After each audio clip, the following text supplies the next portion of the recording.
Cristo vuelve. Revela su verdad. Carta 2 completa en audio. Esta carta debe ser meditada, ponderada, más que leída o escuchada. Yo soy el Cristo. Mientras obro desde las más altas esferas de la conciencia creativa divina, mi influencia envuelve tu mundo.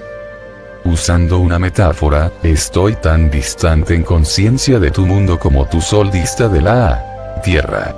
No obstante, si me llamas con sinceridad, estaré tan cerca como sea necesario para ayudarte. Habrá muchos que no podrán recibir estas cartas. Tales personas no están aún preparadas para ellas.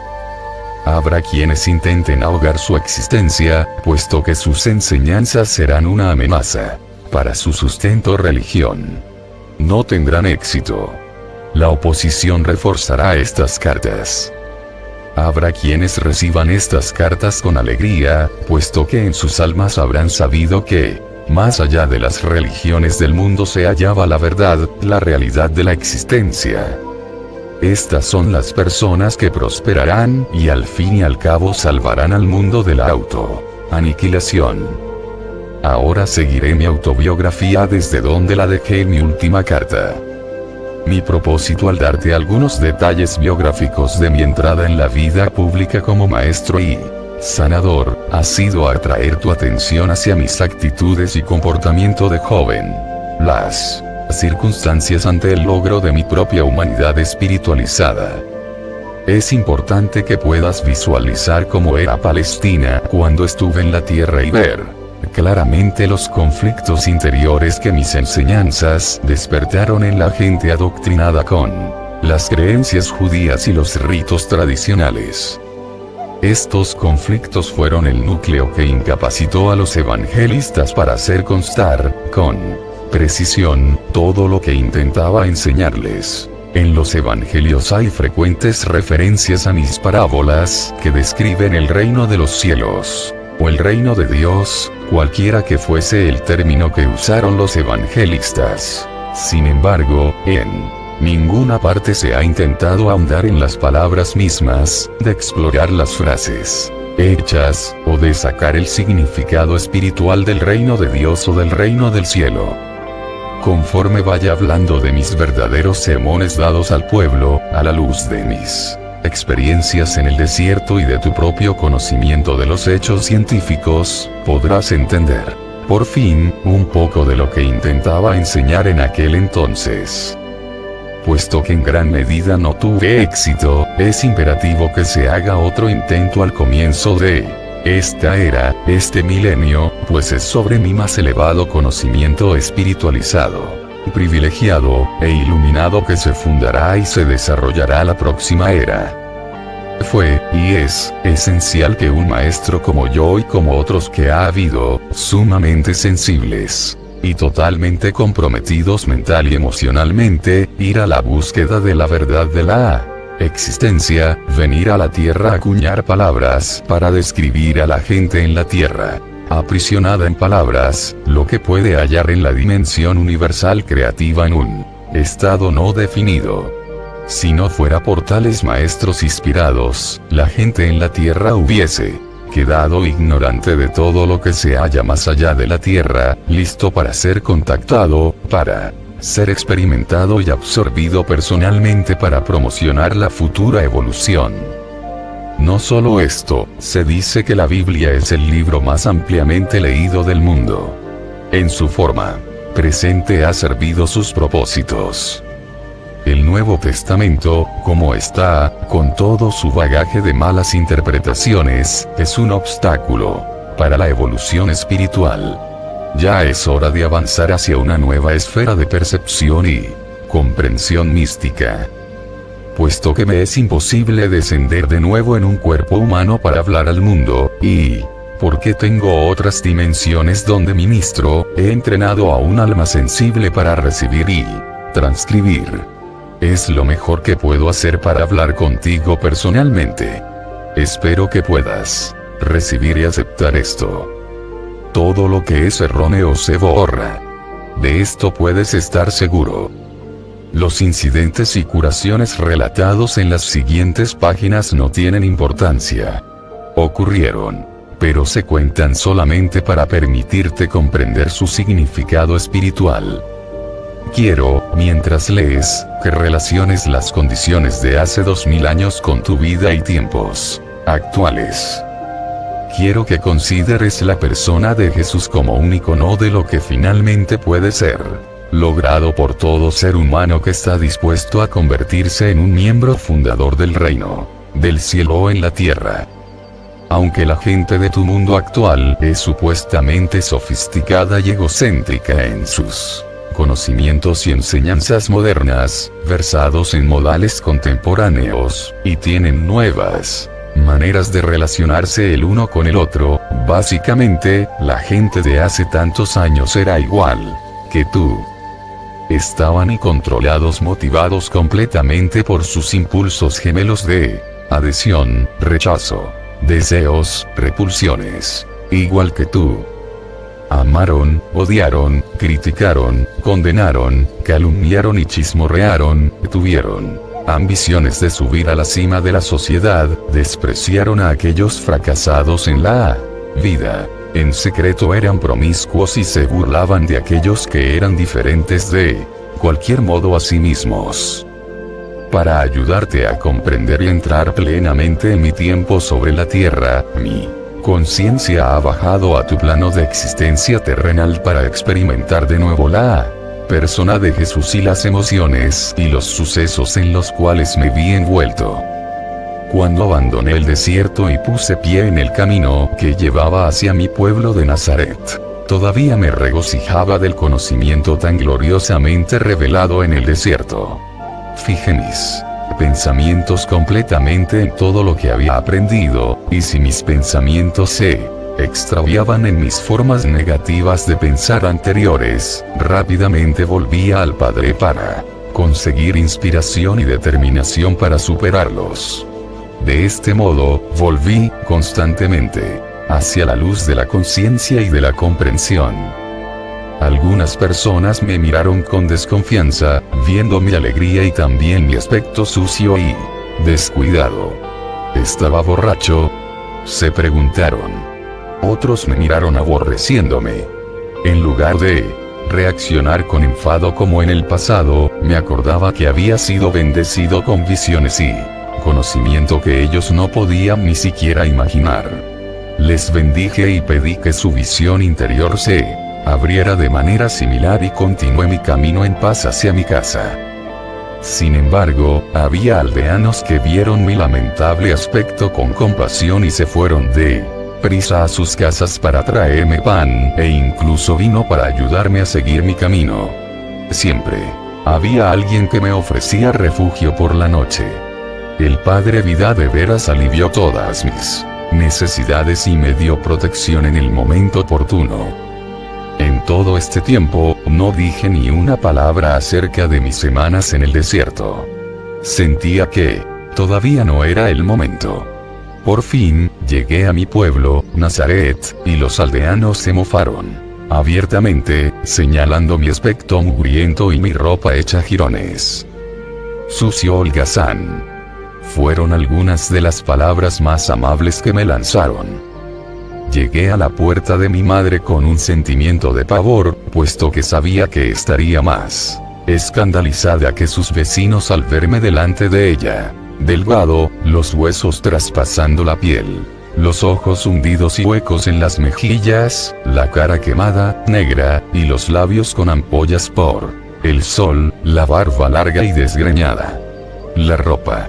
Se pondría furiosa al ver mi ropa, su color original, totalmente irreconocible por el polvo del desierto y la tela rota y rasgada. Subí los escalones y me preparé para aguantar la cólera de mi madre. Cuando llamé, vino a la puerta mi hermana. Me miró boquiabierta, asustada y con los ojos muy abiertos. Luego cerró la puerta de golpe en mi cara. La oí ir corriendo hacia la parte de atrás de la casa, gritando: «Madre, ven deprisa, hay un hombre viejo y sucio en la puerta». Escuché a mi madre refunfuñando al venir a la puerta. La abrió de golpe, se quedó inmovilizada. Sonreí tan solo por un momento, me miró de arriba a abajo horrorizada al darse cuenta que este hombre de horrible aspecto era, de veras, su hijo rebelde, Jesús.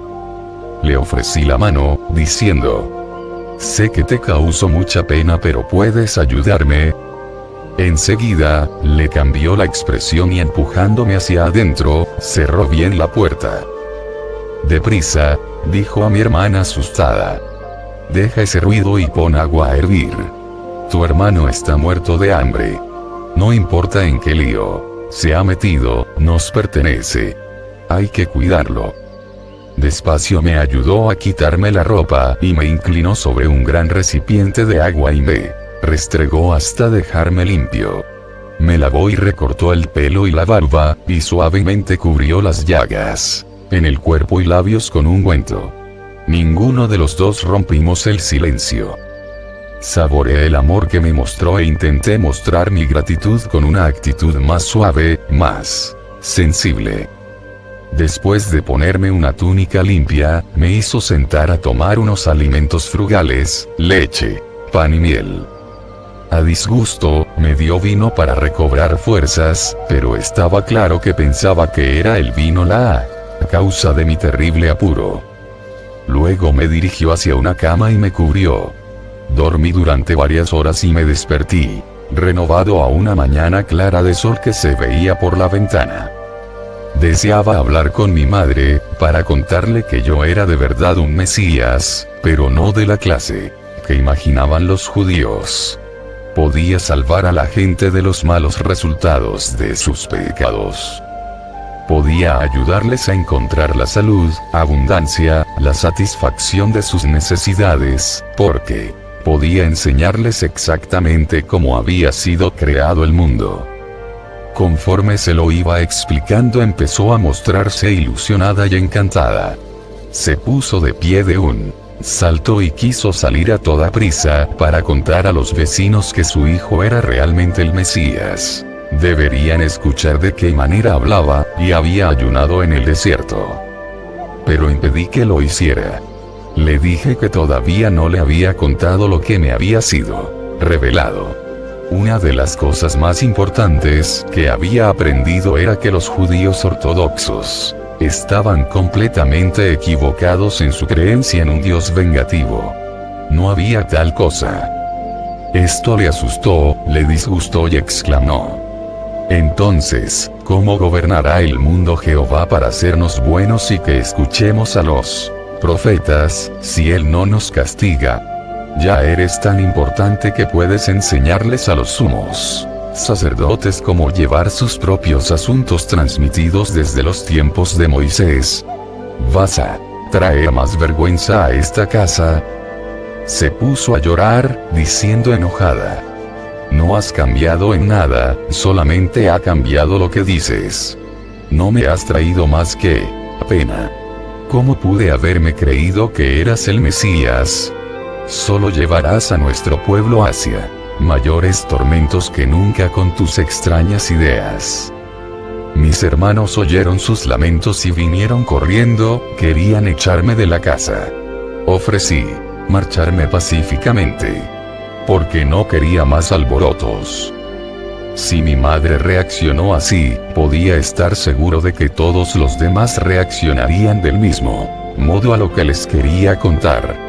Comprendí que necesitaba tranquilidad, descanso absoluto y silencio para poner en orden mis pensamientos y experiencias. Tendría que rezar pidiendo orientación inspirada para saber cómo acercarme a los judíos con mi mensaje de buenas nuevas. Estaba seguro de que el Padre Vida satisfaría mi necesidad y encontraría el alojamiento conveniente en alguna parte. Mi madre, aunque estaba furiosa con mis ideas aparentemente engreídas, estaba, sin embargo, atormentada por sus sentimientos de amor y compasión por mi estado demacrado. Rechazaba todo lo que aparentemente representaba la rebeldía, el desprecio por la religión judaica, actitudes engreídas ante la autoridad. Mi obstinación y arrogancia, pero todavía me amaba y estaba profundamente preocupada porque al final iba a acabar en conflictos tan grandes como jamás los hubiera imaginado. Ella reprendió a mis hermanos, diciéndoles que parasen sus discusiones ruidosas y volvió hacia mí. «Puedes quedarte aquí hasta que estés mejor», dijo. «Quizás mientras que estés aquí, te pueda convencer con sensatez. Te puedo decir ahora que si sales a las calles hablando como lo has hecho conmigo, acabarás en peor estado que nunca. La gente buena te escupirá y te arrojará su basura podrida. Eres una desgracia para la familia». De modo que, a pesar de su enfado, me reí, le di las gracias y le di un beso cariñoso. Contento, me quedé con ella, sabiendo muy bien que bajo su enfado, estaba profundamente preocupada por mí. Me alimentó bien y me hizo buenas vestimentas nuevas.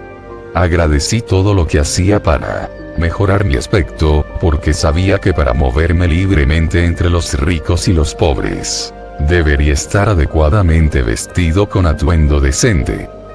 A veces había escasez de comida en casa. Recurriendo al poder de mi padre, la repuse sin decir nada. Tampoco ella dijo nada. Yo sabía que se preguntaba con tristeza si, añadido a mis demás malos hábitos, ahora era ladrón. Luego me sorprendió con un pan recién horneado en las manos y sabía que no había estado fuera para comprarlo y tampoco había sido usado el horno aquel día. No me dijo nada, pero me echó una mirada reflexiva. Veía cambiar su actitud en ese momento. Ya no estaba segura de su terreno. Empezaba a cuestionar sus propias actitudes hacia mí y también la verdad de lo que yo afirmaba. ¿Qué le ocurrió realmente ahí en el desierto? ¿Cómo podría ser un pan sin fuego, harina y levadura? ¿Qué significa? ¿Es el Mesías? Luego mi hermano se cortó la mano. Tenía mucho dolor cuando se infectó. Me dejó imponer las manos sobre la herida y rezar tranquilamente. Veía que sentía que el poder fluía dentro de su mano porque me miró extrañado. «Se ha ido el dolor», dijo brevemente. Estaba malhumorado al irse, y yo sabía que aunque se sentía aliviado del dolor, no le gustó que pudiera ayudarle. Sentí sus celos. Mi hermana se escaldó la mano y otro hermano se quejó frecuentemente de fuertes dolores de cabeza. Fui capaz de curar a los dos. Mis hermanos empezaron a bromear acerca de mis poderes mágicos. Se preguntaron qué mal les podría hacer si me hicieran enfadar. La tensión en casa se hizo más profunda para mi madre, que anhelaba paz en el hogar. Pero vio cambios en mi comportamiento y estuvo más reconfortada. Yo era más tranquilo. Visiblemente controlé posibles arrebatos, puse riendas a mis energías, contuve la impaciencia, ya no discutía.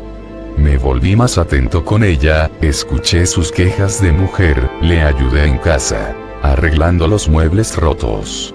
Anduve por las colinas hasta granjas lejanas en busca de fruta y vegetales que necesitaba. Llegué a quererla con ternura y con compasión como una madre debe ser amada.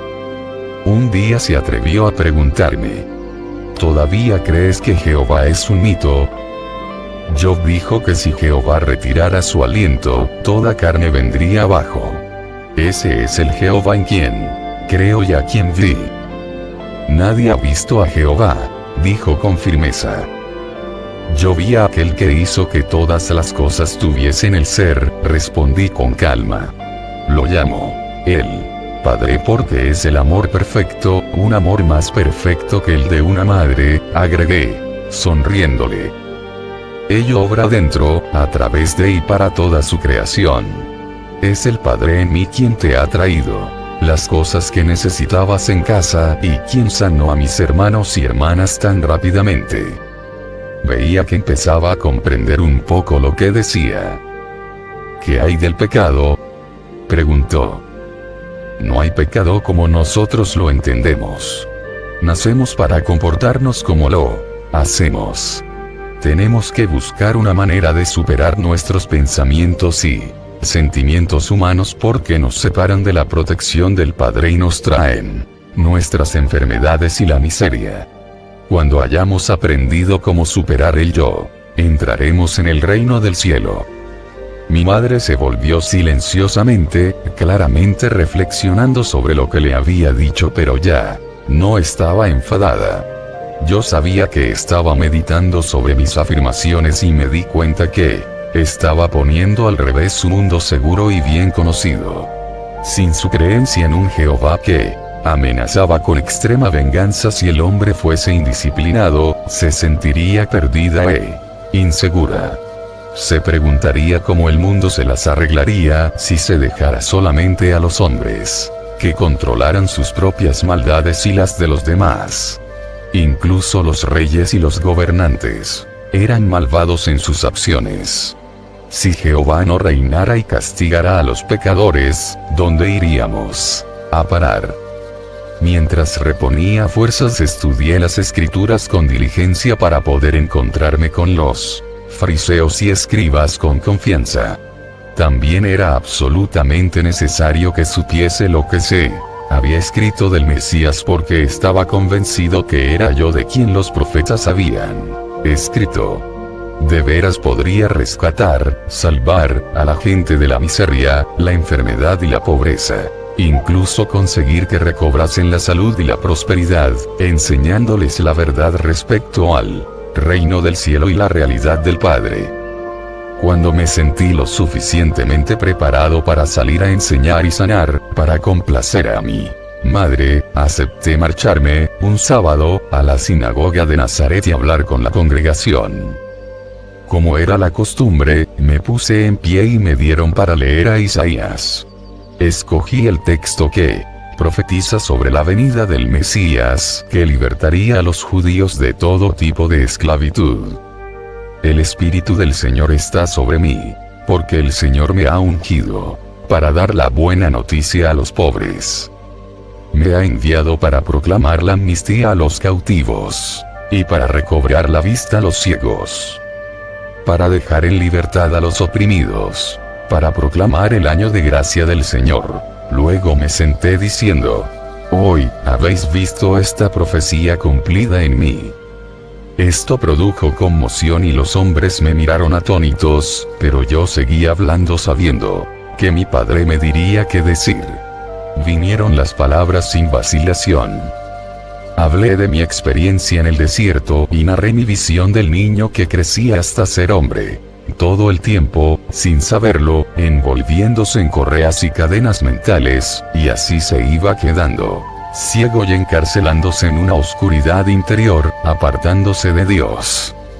Expliqué que al hacer eso, se exponía a la opresión de conquistadores, a la esclavitud, a la pobreza y a la enfermedad. Puesto que Dios es luz, dije, y la luz es la sustancia de todas las cosas visibles. Y la luz es el amor que hace todas las cosas para que las disfrute el hombre.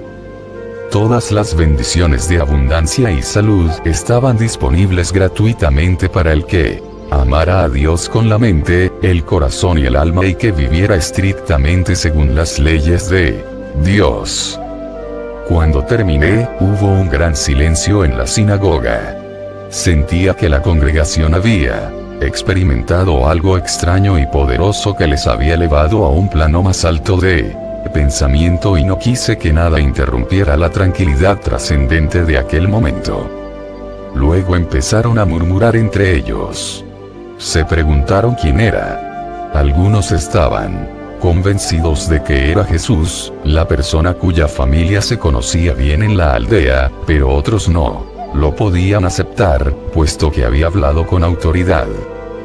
Desgraciadamente, sentí despertar mis antiguas reacciones hacia estos hombres religiosos. Sabía que me habían despreciado antes, de modo que esperaba su rechazo. Mis viejas actitudes de desafío volvieron y se pusieron furiosos conmigo. Por mis propias reacciones humanas, invité al desastre. Y casi lo conseguí. Los más jóvenes, alentados por los mayores, corrieron hacia mí y me arrastraron hasta lo alto del acantilado para arrojarme a la muerte, pero recé a mi padre para que me salvara. De repente, parecían tan alterados que apenas sabían qué hacían y se volvieron unos contra los otros, y pude escabullirme y escapar.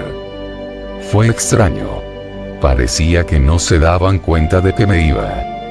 Muy sacudido por la experiencia, logré enviar un mensaje a mi madre, diciéndole que me marchaba de Nazaret enseguida y bajaba a Cafarnaún, una ciudad señorial junto al mar de Galilea. Al principio, pensé unirme con antiguos conocidos, pero, por intuición, sentía que esto no sería lo correcto.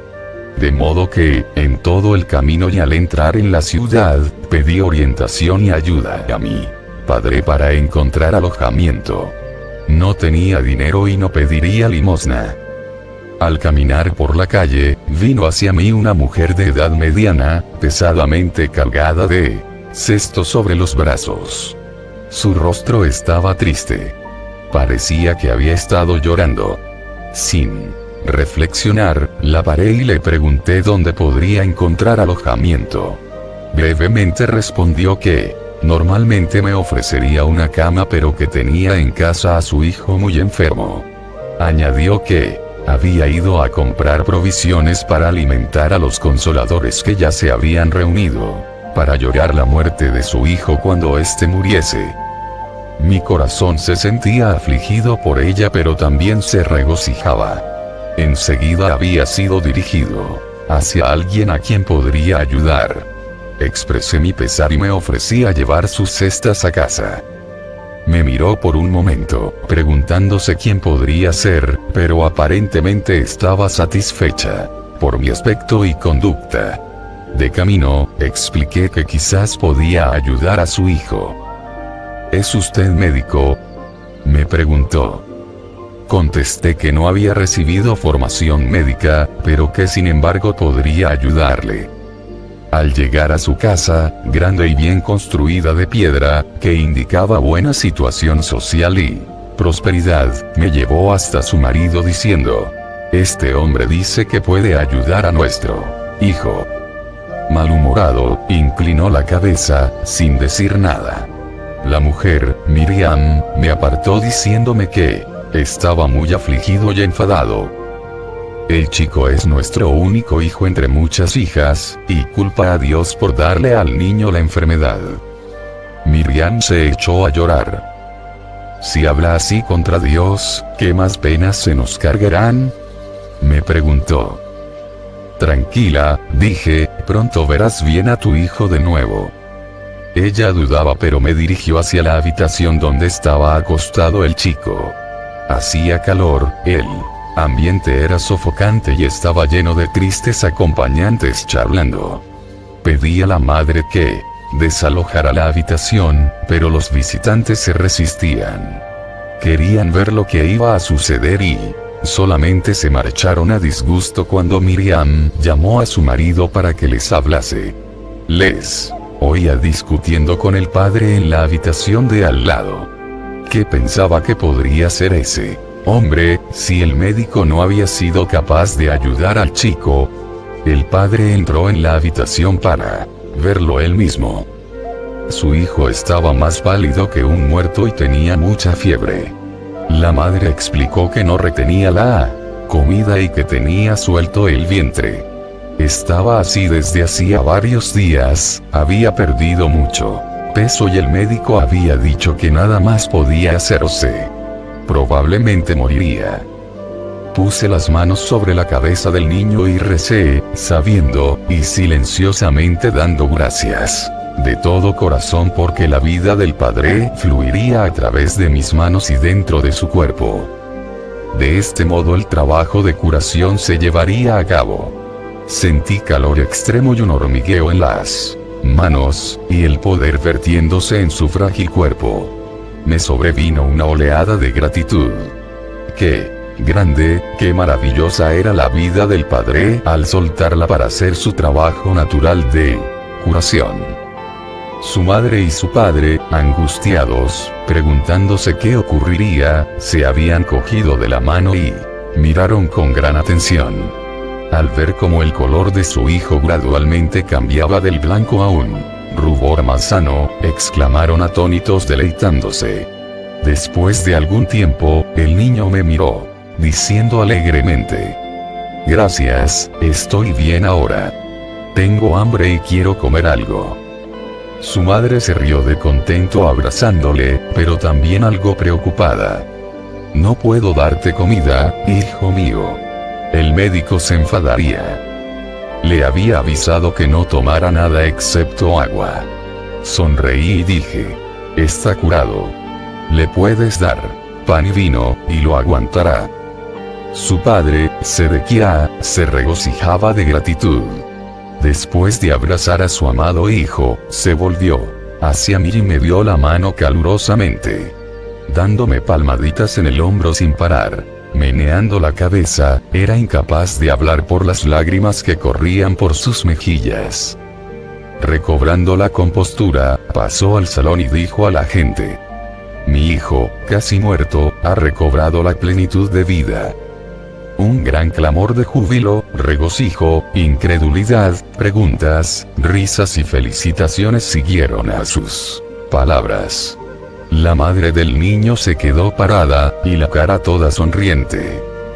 Después de eso, no hubo necesidad de pedir alojamiento. Cuando Sedequía contó a los atónitos acompañantes que el chico estaba curado, y el joven mismo apareciera sonriente en la puerta pidiendo comida de nuevo, todos los acompañantes me rodearon y me invitaron a sus casas. Sin embargo, preferí quedarme con el padre del niño, que decía que tenía muchas preguntas que hacerme. Esperaba que se las pudiera contestar. Después de colocar sobre la mesa la comida y el vino, todo el mundo fue invitado a comer hasta saciarse. Sedequía se sentó y me hizo su primera pregunta. Dijo: «Has hecho algo que ningún sacerdote ni médico podría hacer. La curación proviene solamente de Dios. Aunque seas forastero, percibo que debes venir de Dios». «Sí», respondí. Y la gente murmuró asombrada. Esta enfermedad que ha tenido mi hijo era un castigo por algo que hice mal en el pasado. Y ¿cómo podría cometer un pecado tan grave que Dios quisiese quitarme mi único hijo? Muchas de las personas asintieron con la cabeza al escuchar estas palabras. Has hecho la pregunta que más quisiera contestar, Sedequía. Dios nos da la vida y el ser. No nos la arrebataría como un hombre arrebatará algún tesoro a otro porque está enfadado con él. Así se comporta el hombre, no Dios. Y Dios no está sentado sobre un trono en alguna parte del cielo como se sientan los reyes en sus tronos gobernando a la gente. Este es el proceder humano, y una creencia humana, no la verdad. La manera de Dios está muy por encima de cualquier cosa que la mente humana pudiera concebir o imaginar. Solamente yo he visto aquello que nos ha dado el ser y sé que ello no es la clase de Dios que nos enseñan los rabinos. Vi que ello es el amor perfecto y por esta razón prefiero hablar del Padre puesto que he visto que obra dentro de cada ser vivo, manteniéndolo en un estado de buena salud, tal como un padre humano trabaja para mantener a sus hijos bien alimentados, vestidos y protegidos dentro del calor de un hogar. Lo he visto dentro de todas las cosas del mundo. ¿Cómo puede ser?, preguntó un hombre dudando. No es posible que un ser individual de ninguna clase esté en todas partes al mismo tiempo. Pero el aire está en todas partes aunque no se ve. Sin embargo, sabemos, sin ninguna duda, que es real y muy importante para nuestra existencia. Si no hubiera aire y no pudiéramos respirarlo, nos moriríamos. El movimiento del aire, que llamamos viento, no se ve pero lo vemos agitar las hojas y mover las nubes por el cielo. Por tanto, sabemos que el aire está alrededor y encima de nosotros y que es fuerte. Y ahora te pregunto, ¿cuál es la parte más real y más valiosa del hombre, su cuerpo o su mente? Algunos respondían que era su cuerpo, de lo contrario no tendría lugar en la tierra, no podría trabajar, no podría verse, no sería conocido. Otros decían que pensaban que su mente era más importante que su cuerpo.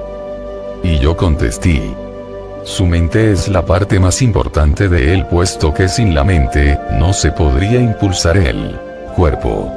No se podría beber, dormir, mover, planificar ni vivir. Sin embargo, la mente no se ve. Simplemente sabemos que tenemos una mente a causa de los pensamientos que produce, y porque los pensamientos modulan algún tipo de actividad en nuestras vidas. Creemos que la mente funciona a través del cerebro. Sí, es así. Puesto que ¿cómo podría el cerebro, nacido de la carne, producir pensamientos, sentimientos, ideas o planes? Ya deberíais tener claro que es así, que el Padre está presente en todas las cosas. Ello es la mente que dirige tras la mente humana, obrando sus grandes hazañas dentro de todo ser viviente. Sabemos que es así, porque vemos las maravillas de su obra. Vemos el crecimiento de nuestros hijos. Vemos el alimento que comen convertido milagrosamente en otra sustancia que nutre y hace que crezcan. ¿Cómo sucede? No sabemos, ni siquiera lo podemos imaginar. Si lo supiéramos, seguiríamos sin saber qué puso en marcha tal proceso de vida tan importante dentro de los cuerpos vivos de cada especie. Mira, qué maravillosamente son diseñados y creados los cuerpos de cada especie, expresamente para transformar la clase de alimentos que comen en nutrición que hace que crezcan el hueso, la sangre y la carne. Ya que tú nos demuestras estas cosas, vemos que son verdaderamente maravillosas, exclamó un joven. Lo son. Lo son. Vemos a los jóvenes cuerpos pasando por sus varias etapas de desarrollo, y vemos a sus mentes al compás del desarrollo físico hasta que los mozos y las jóvenes empiezan a anhelar encontrar pareja y a convertirse en padres ellos mismos. Luego se cumple la gran obra de concepción y el crecimiento de la semilla dentro de la matriz continúa hasta que el niño llega a su pleno desarrollo. Pensad, ¿quién determina todo este constante crecimiento tan metódico dentro de la mujer? ¿De dónde vienen los planes que gobiernan el correcto desarrollo de la cabeza, el cuerpo y los miembros, los cuales no varían de una mujer a otra, y de una especie a otra? ¿Quién decide el momento exacto del comienzo del nacimiento, los medios físicos por los cuales el niño sale de la matriz, la provisión de la leche para el niño? Pensad. ¿Es la madre? No, no es la madre. Ella no es más que testigo de todo lo que ocurre dentro de ella desde el momento en que su marido haya estado con ella y haya sembrado su semilla para unirla con la suya. Dios hace todas estas cosas desde lejos.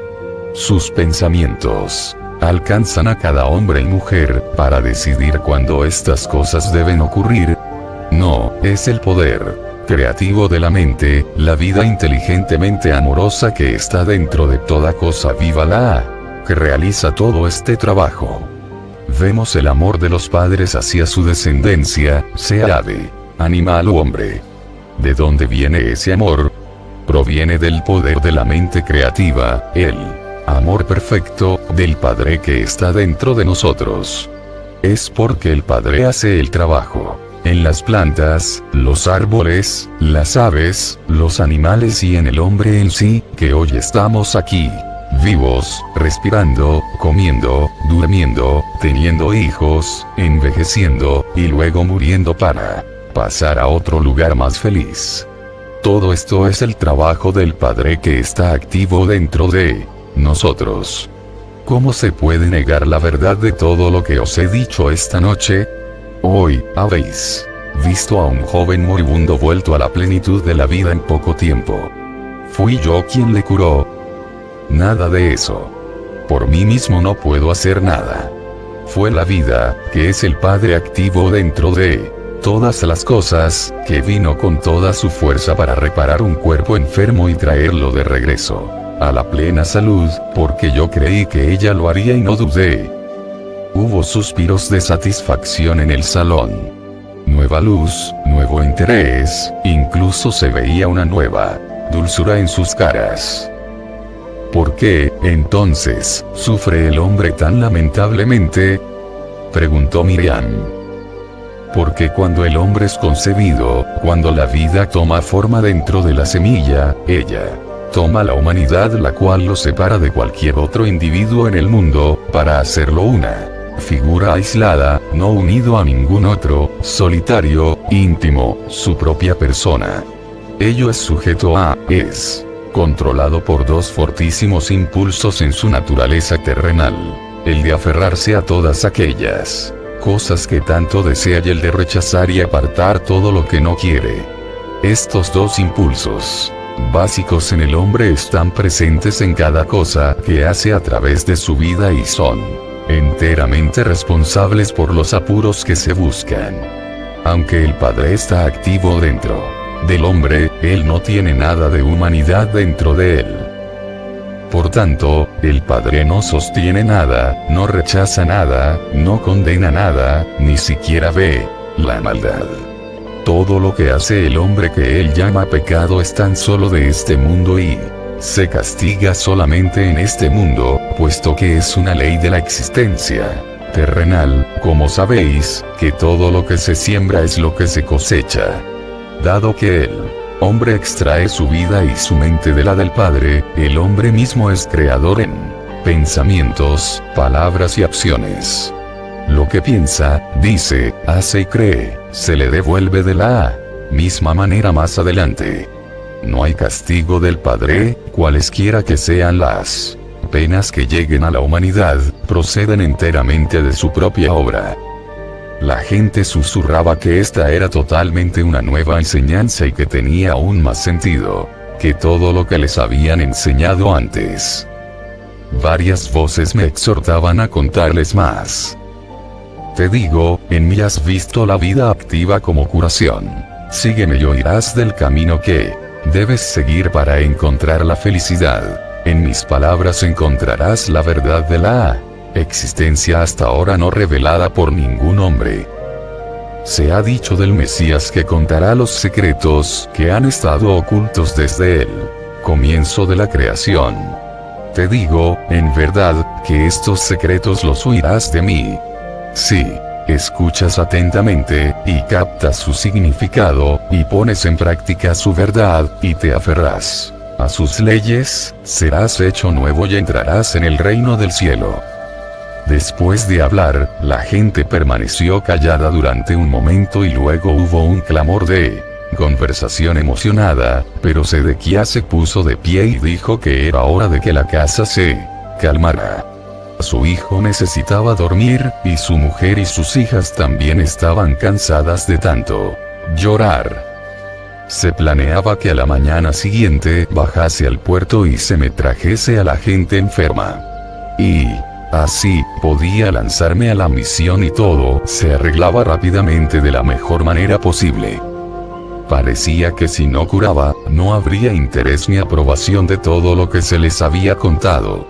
La curación demostró la verdad de lo que quise enseñar, y mis enseñanzas explicarían las razones por las que era capaz de traerles la curación del Padre.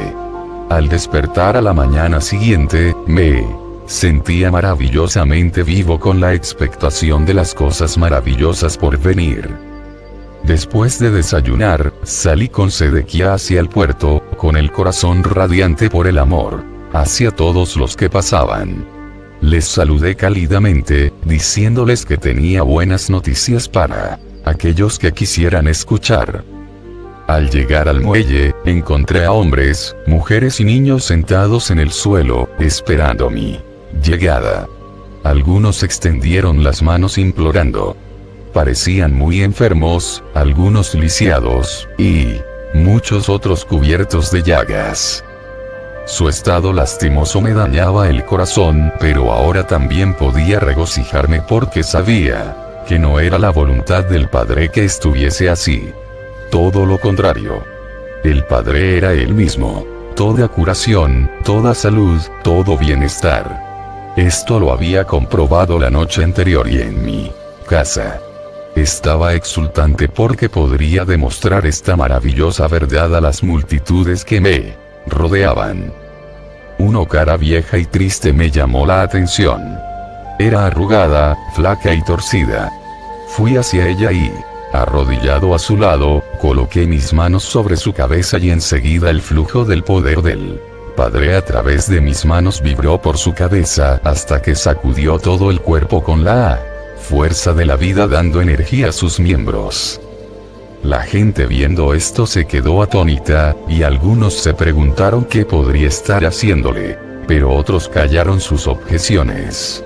Gradualmente sus miembros empezaron a desdoblarse, a alargarse y a ponerse derechos. Su rostro se transformó con la alegría de volver a sentir su fuerza. Le ayudé a incorporarse, luego se puso de pie ella sola con orgullo. Estaba tan abrumada por la alegría que se puso a llorar y luego riéndose se puso a bailar, llamando a la gente. «Alabad a Dios», dijo, «alabad a Dios». Y otros que estaban allí repetían la frase.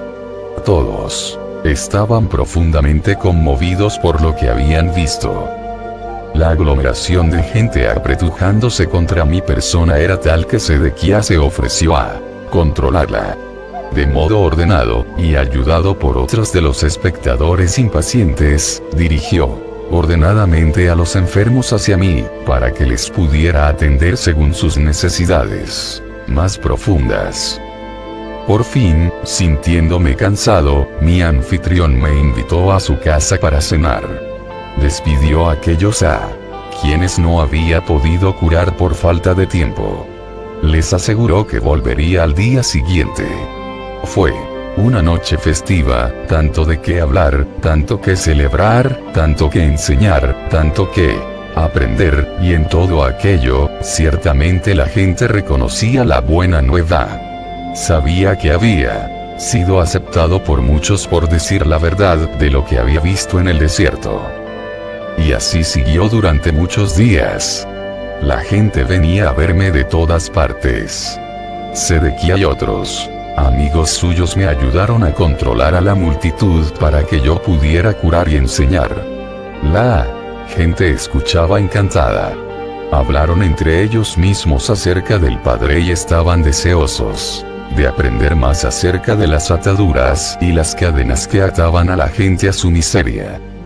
La aglomeración se hizo tan grande, que pronto me di cuenta de que tendría que buscar a mis propios ayudantes en los cuales pudiera confiar para ayudarme. Era hora de que Sedequías volviera a llevar su empresa de cuero, la cual había dejado desatendida. Fui a las colinas para rezar acerca de cómo elegir a mis discípulos cuando me vino la convicción de que sería guiado para hacer la elección. Volví a Cafarnaún. Sentía un fuerte impulso por bajar al puerto para hablar con unos hombres a quienes había visto escuchando muy atentos a mis enseñanzas. Si dejasen sus redes para unirse a mí, quedaba por ver. Pero cuando les llamé, Simón, Andrés, Santiago y Juan vinieron enseguida, contentos de ayudarme en mi obra de curación y enseñanza. Otros también se unieron a mí al empezar el trabajo entre la gente. Dejé a mi anfitrión, la casa de Sedequías, asegurándome calurosamente que yo podía volver en cualquier momento. Y así fue como comencé mi misión como maestro y sanador, yendo sin rumbo donde quiera que hubiera necesidad a través de las ciudades y las aldeas. Antes de partir reuní a los jóvenes que se habían comprometido y estaban deseosos de ayudarme.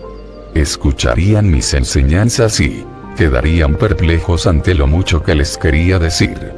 Era imprescindible que primero les explicara el fondo de todo lo que me había sido revelado en el desierto. Les conté que a pesar de mi modo de vida anterior imprevisible, siempre había sentido una profunda compasión hacia la gente. Fue mi compasión lo que me hizo dar la espalda al Dios presentado por los rabinos. Cuando hablé de mi total rechazo de un Jehová castigador, vi la duda y el sobresalto en sus caras.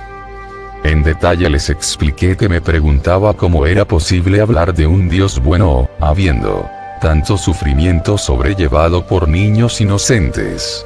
Mientras hablaba vi cómo gradualmente sus caras se relajaban. Continuaba poniendo en palabras mis dudas y enojo de antes, hasta ver cambiar sus expresiones por las de aprobación y luego un total acuerdo. Descubrí que les había expresado sus propias dudas y preguntas, las cuales nunca antes habían tenido el valor de admitir. Hablando juntos, sentí el alivio de que ya no estaban solos en su resistencia secreta ante las enseñanzas de los rabinos. Les dije que llegó el momento cuando empecé a darme cuenta con mayor claridad que estaba malgastando mi vida. Quise cambiar y sentí con fuerza que debía ir a Juan el Bautista como punto de partida para comenzar una nueva forma de vida. Les describí lo que ocurrió durante mi bautizo y en las 6 semanas en el desierto. Les expliqué que todos mis pensamientos, creencias, actitudes, arrogancia y rebeldía previa fueron paulatinamente limpiados de mi conciencia mientras pasaba por las profundas revelaciones y las visiones que me mostraron la realidad que ahora llamaba el Padre. Expliqué la naturaleza del Padre y que esta naturaleza divina también estaba compuesta por la voluntad divina. Les dije que era el hombre en sí quien por su pensar erróneo y su comportamiento equivocado se apartaba del Padre en su interior, y que era únicamente el hombre, primero al arrepentirse y luego mediante la purificación mental emocional, quien podría volver a encontrar su propio camino de vuelta y el contacto pleno con el Padre. Cuando esto se cumpliera, la naturaleza plena del Padre sería liberada en la mente, corazón, cuerpo, alma, en el entorno y en las experiencias de la persona. Al suceder esto, tal persona entraría en el reino del cielo, donde reina el Padre, y también el reino del cielo se establecería dentro de la conciencia de la persona. Entonces habría alcanzado el propósito que hay detrás de su existencia. Mientras hablaba con mis discípulos, vi sus reacciones reflejadas en sus caras. Toda duda había desaparecido, ahora había luz de cierta comprensión y alegría. Estos jóvenes se convertían en entusiasmados creyentes exclamando: "Estas sí son buenas nuevas". Sin embargo, después de la primera aceptación de todo lo que había dicho, había veces que se preguntaban si todo lo que había dicho era verdad. Esto lo comprendí. Estar dispuesto a deshacerse de la imagen de Jehová tan profundamente grabada en sus mentes requería mucha valentía. Hubo veces que hablaron entre sí y se preguntaron quién era este hombre que pretendía maravillas. Y si me seguían y resultara que realmente era un mensajero de Satanás, entonces, ¿qué? Serían severamente castigados por Jehová. Tenían mucho que perder: su posición social como jóvenes, hombres sobrios y trabajadores, su reputación como comerciantes y artesanos, la pérdida de ingresos, y el obstáculo más grande de todos, el probable enojo y rechazo de sus familias. ¿Qué recibirían de recompensa? Les dije que no les podía prometer ninguna recompensa terrenal por su ayuda en propagar el Evangelio de la Buena Nueva. No tenía ninguna duda que donde quiera que fuéramos nos darían alimento y refugio y que la gente nos acogería bien. Tan solo podía prometerles la verdad de que el Padre conocía sus necesidades, que les serían satisfechas, y que les mantendría sanos. También les podría prometer que al ir al Padre y al confiar en el Padre en cada paso del camino, estarían felices como nunca lo habían sido antes. Experimentarían el reino del cielo ellos mismos según el punto en que echasen a un lado las exigencias del yo y sirvieran a los demás. Serían testigos de las curaciones, y éstas les aumentarían la fe y les darían la valentía para sobrellevar las incomodidades del viaje. Y así empezamos nuestra misión de propagar la buena nueva del Evangelio del Reino. Envié a estos hombres jóvenes delante de mí a la ciudad que habríamos de visitar. Al entrar, se le decía a la gente que se juntase para escuchar la buena nueva del reino del cielo. La gente se quedaba sorprendida y querían saber más, pero los discípulos les instaban a que trajesen a los amigos y vecinos y que se enteraran al llegar Jesús, y que habría curaciones para su gente enferma. Ilusionados, muchos corrían para ayudar a difundir la buena noticia y pronto estaban juntos formando una gran multitud. Yo, que me había rebelado con tal pasión contra las homilías religiosas con caras largas, amenazando violencia, castigos y condenación para los pecadores, ahora caminaba con alegría para encontrarme con estas multitudes. Tenía mi buena nueva para compartir con ellas, para animarles el día, y sanación de los malestares y aflicciones, para llenar de alegría sus vidas. Donde antes me movía entre la gente de manera egoísta y con las manos vacías, aceptando su buena voluntad y a veces sus limosnas con poca gratitud, venía ahora con una abundancia de posibilidades vivificantes para todos aquellos dispuestos a escuchar mis palabras y a tomar pasos para mejorar su calidad de vida. Quiero que tú que estás leyendo estas páginas, comprendas plenamente mi posición en aquel momento, mi estado de conciencia después de mi iluminación en el desierto, y la persona que yo presentaba a mis paisanos como Jesús. Ha habido tantas conjeturas que estoy a punto de contarte la verdad. Nací teniendo, al madurar, un buen físico, con fuertes rasgos aquilinos, un intelecto extraordinario, una afición por la mímica y la risa, pero, como tantos de vosotros hoy, no cuidaba mis talentos terrenales. Al entrar en el desierto, mi cara y mis modales podrían llamarse degradados de lo que deberían ser. Mientras que había empezado a examinar y a rebelarme en contra de lo que me había convertido, mi intelecto también había padecido por el mal uso, constantemente ocupado en discusiones y discordias sobre la religión y entregándome al habla frívolo e irrespetuoso. La gente se reía conmigo. Caía bien a la gente con quien frecuentaba, pero por supuesto no me respetaban. Por eso fue el asombro de aquellos que me habían conocido, cuando les hablé en la sinagoga de Nazaret. Mientras mi madre me atendió para recobrar la salud, hice poderoso uso del conocimiento y la iluminación que me fue dado en el desierto. Esto me hizo volver a ser el hombre que debiera ser. Cuando empecé mi misión, era completamente consciente de que era el único con el supremo conocimiento de los secretos de la creación y de la existencia en sí. Por lo tanto podría decir con toda confianza: nadie, excepto yo, ha visto al Padre. Sabía que todo en lo que creían los hombres de todo corazón era falso, no era la verdad. Sabía que yo había sido especialmente hecho y diseñado por el Padre para esta misión. Había sido bendecido abundantemente con la energía física, la vitalidad del habla y la habilidad de idear parábolas llenas de significado, para hacerme capaz de transmitir el mensaje con éxito y de tal modo que nunca fuera olvidado. Además de eso, comprendí a mis paisanos muy bien debido a la larga asociación con ellos y conocía sus esperanzas más abrigadas, sus temores más desesperados. Sabía lo que les hacía reír y lo que les llevaba a la mímica y a la mofa de los ricos y pomposos. Sabía también con qué profundidad tantos jóvenes y mayores sufrían con valentía y en silencio. Conocí y experimenté una profunda compasión por el pueblo que vivía atemorizado, o soportaba el látigo verbal de los fariseos, y se inclinaba ante las leyes de impuestos de los romanos. Sabía cómo su orgulloso espíritu judío fue herido por los gentiles conquistadores, a quienes estuvieron obligados a hacer honores con los saludos verbales, de mano o rodilla, y sin embargo a quienes despreciaban tras las puertas cerradas.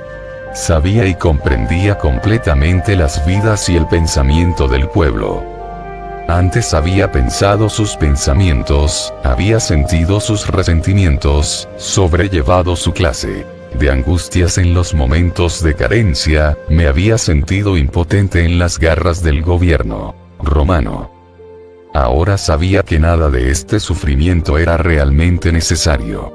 Sabiendo ya la realidad de la existencia, la realidad del Dios universal, podía percibir claramente la insensatez de las autoridades judías, quienes imponían una forma de vida pesada sobre el pueblo, la cual era totalmente errónea y en total contradicción con la verdad del ser. La situación me causaba un profundo enojo. Por lo tanto, sabía que había sido moldeado y definido para convertirme en un instrumento purificado de la acción divina en Palestina, impulsado por mi pasión por la verdad e incitado por mi compasión hacia mi prójimo. Desde entonces me llamaba el Hijo del Hombre porque sabía exactamente lo que padecía la humanidad en sus vidas cotidianas. Lo que es más, tenía perfecta confianza en poder alcanzar mis objetivos al traer la verdad a la gente y así ser instrumento para cambiar la calidad de sus vidas. Por esa razón, aunque sabía al principio de mi misión que habría que pagar un precio por todo lo que me proponía hacer, dar la vuelta al mundo judío de arriba a abajo y desde dentro para afuera, estaba dispuesto a dar la cara.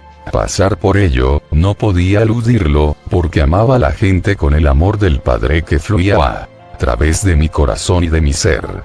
Pues la esencia del amor del Padre es la de dar, dándose y convirtiéndose en un ser visible y en existencia visible, y creciendo, nutriendo, sanando y saciando todas las necesidades de toda la creación hecha visible. Sabía que yo era el regalo de salvación del Padre para la gente, para el mundo. Y no, como suponían y enseñaron todos estos siglos, la salvación del castigo dado a los pecadores por un Dios enojado, sino para salvar a la gente de la repetición diaria de los mismos errores del pensar mal. El pensar mal que crea sus infortunios, la pobreza, la enfermedad y la miseria.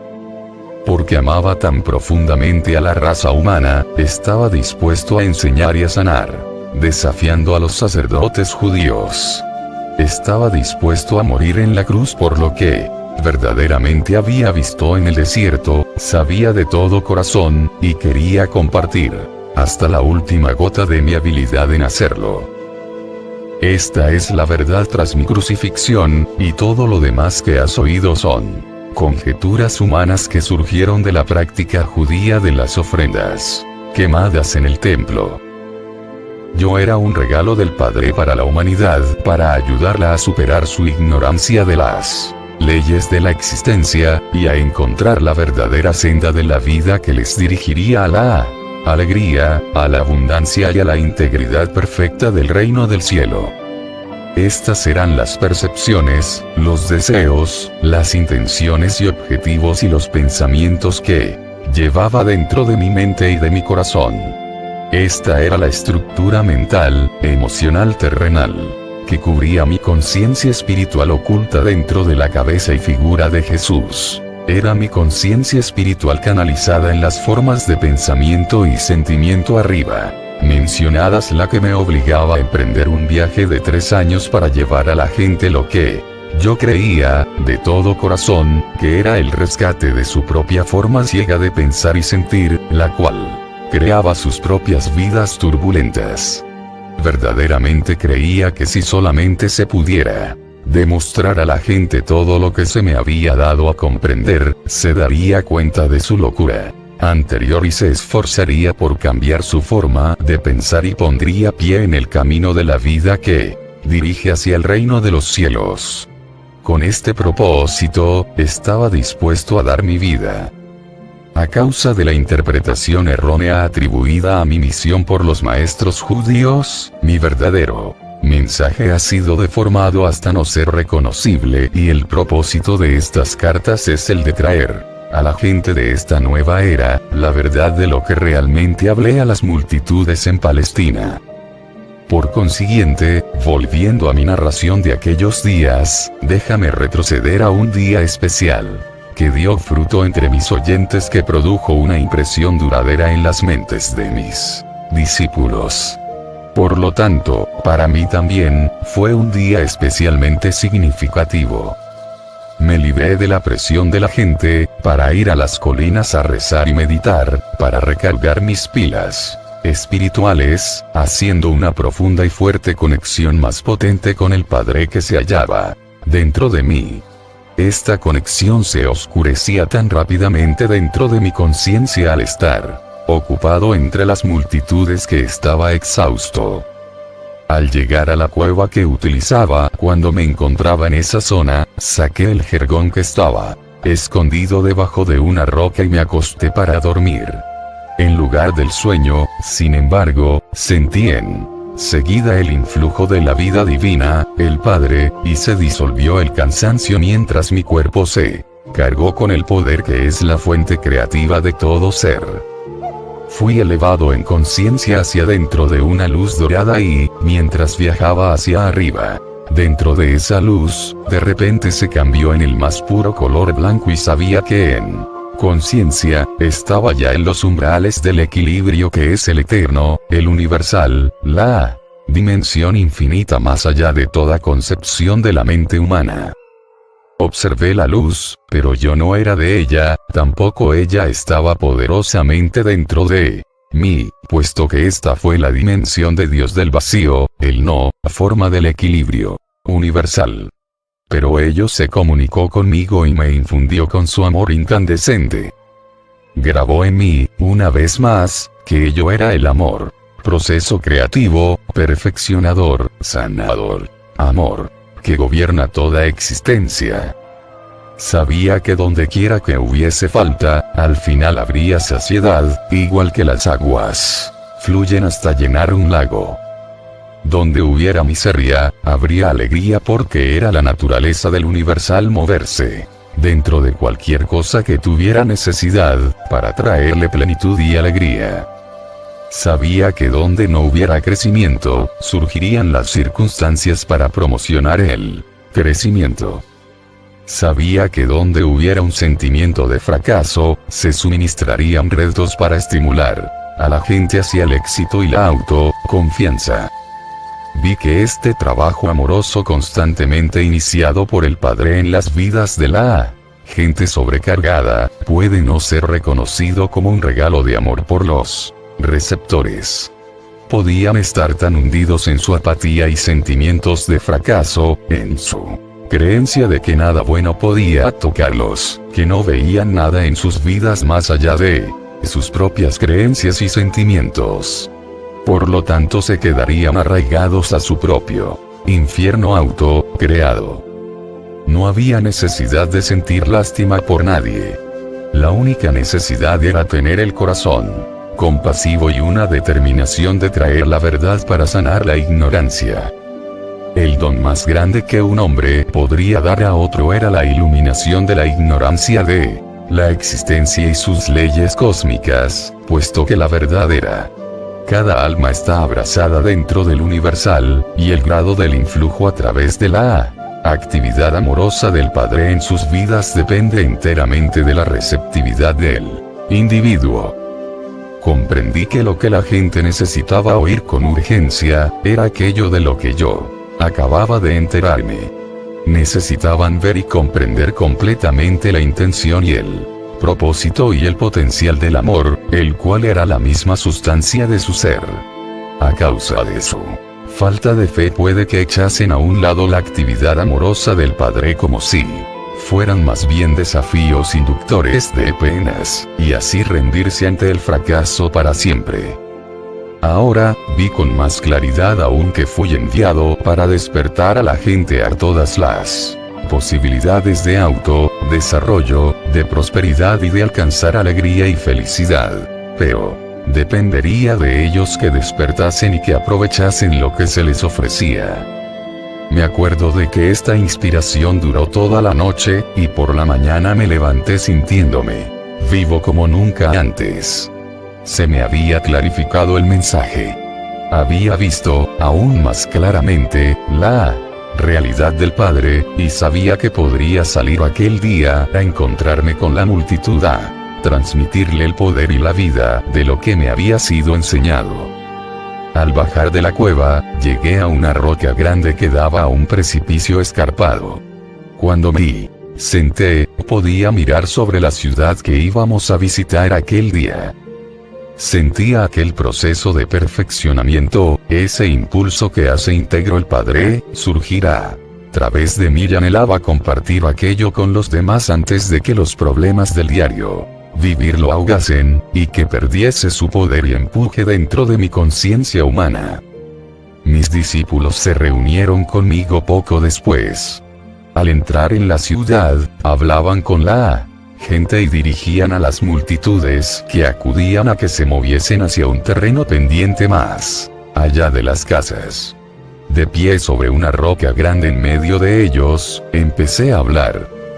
Descubrí que la pasión y la alegría, el deseo, el anhelo y la convicción, se vertieron espontáneamente en las palabras que pronuncié. Estáis profundamente hostigados y fatigados. Vuestras tareas os agobian más alaceros mayores, vuestros estómagos a menudo están vacíos, vuestras vestiduras rasgadas, los demás os hacen enfadar, y sentís que no hay fin a vuestros infortunios y a la aflicción de vuestro espíritu. Pero esto no es la verdad referente a vuestra existencia. La intención de vuestra vida era muy diferente.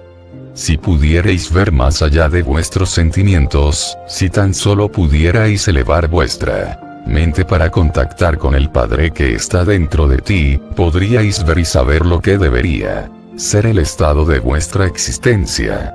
Os daríais cuenta de que estáis creados para disfrutar de la abundancia, la protección, la buena salud y la felicidad. Pero dado que a diario vivís atemorizados del bien y el mal y creéis y esperáis esto, más que creer en el Padre que es abundante vida y amor dentro de vosotros, suministrándoos todo lo necesario para vuestra salud y bienestar, son vuestras experiencias temerosas del bien y el mal las que atraéis a vuestra vida y a vuestros cuerpos. Vuestras creencias en el bien y el mal oscurecen, se obcecan, contra todo lo que el Padre tiene guardado para vosotros si simplemente queréis creer en el Padre Amor. Juzgáis vuestro hoy y esperáis que vuestras mañanas sean lo que habéis experimentado en el pasado. Y así, los males de vuestro ayer se repiten continuamente en el futuro.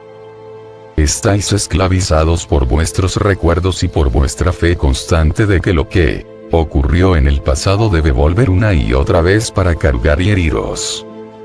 No necesitáis sanar vuestros cuerpos o intentar mejorar vuestras vidas, necesitáis sanar vuestras creencias. Os he dicho que no hay nada sólido bajo el sol. Si pudierais curar vuestras creencias, alinear vuestras creencias con la verdadera intención del Padre para vosotros, las creencias erróneas que gobiernan vuestro cuerpo y vida se disolverían como la bruma ante el sol. Cada circunstancia vuestra enseguida volvería a la intención divina que está detrás de toda creación. Comprobaríais que para cada dificultad, para cada falta de cualquier índole, hay siempre un remedio para poner fin a la dificultad, siempre hay algo para llenar vuestra cesta para satisfacer las necesidades. ¿Qué pensáis que ocurre cuando me vienen los enfermos y les impongo las manos? ¿Estoy pensando en la enfermedad? ¿Estoy preguntándome si la persona será curada? ¿Tengo miedo que el Padre pueda estar durmiendo o tan lejos que no me escuche? Nada de eso. Si estos fueran mis pensamientos incrédulos, no habría curación. Cuando alguien se me acerca para que le cure, enseguida me regocijo porque sé que el poder, que es el Padre, está dentro de mí, preparado y esperando sanar en el momento en que se lo pido. Doy gracias porque sé que la voluntad del Padre es la salud, no la enfermedad. Por lo tanto rezo para que la voluntad del Padre sea hecha en el enfermo. Mientras quito la creencia en la enfermedad del cuerpo del enfermo, sabiendo que la voluntad del Padre de salud está entrando en su sistema, así la apariencia de enfermedad, cambia y se convierte en la realidad de la salud, Padre, y el cuerpo se vuelve íntegro de nuevo. La enfermedad no es más que un bajón de la vitalidad, una reducción de la vida dentro de la parte afectada. Restaura la vida, Padre, a la verdadera intención y plan de vuestro sistema y el sistema entero funcionará debidamente. Os han dicho que Dios envía las enfermedades, las plagas, la hambruna, la destrucción de las naciones cuando ellas no guardan sus leyes. Os han dicho que vosotros mismos estáis castigados por un Dios enojado por los pecados que habéis cometido. ¿Qué es el castigo, sino maldad, sobre texto de bondad? Yo os digo que el mal no viene de Dios. ¿Cómo puede Dios estar en las dos partes, el bien y el mal? Es tan solo en vuestra mente que se concibe el bien y el mal. Tan solo en vuestro corazón lo pensáis y sentís. Estos pensamientos y sentimientos no tienen nada que ver con el verdadero Dios que es el Padre dentro de vuestro interior, trayendo todo lo bueno, si tan solo así lo creéis. Es vuestra creencia en el bien y el mal en vuestro corazón, lo que os trae la enfermedad. En realidad, vivís dentro del reino del cielo, y el reino del cielo está dentro de vosotros, y estáis gobernados por el Padre, pero dado que creéis en los castigos de Dios, creéis que solamente los sacrificios en el templo os salvarán, creéis que sois herederos de la enfermedad, la pobreza y la miseria. Creáis con vuestras mentes las mismísimas cosas que no queréis. No estéis abatidos, regocijaros y estad contentos y sabed que aquellos que experimentan falta, lejos de ser castigados y abandonados por Dios, aunque hayan pecado, son verdaderamente bendecidos. El hombre que no tiene nada es rico en el poder del Padre si tan solo le hace caso, confía en ello, y vive dentro de ello. Dado que, cuando están saciados vuestros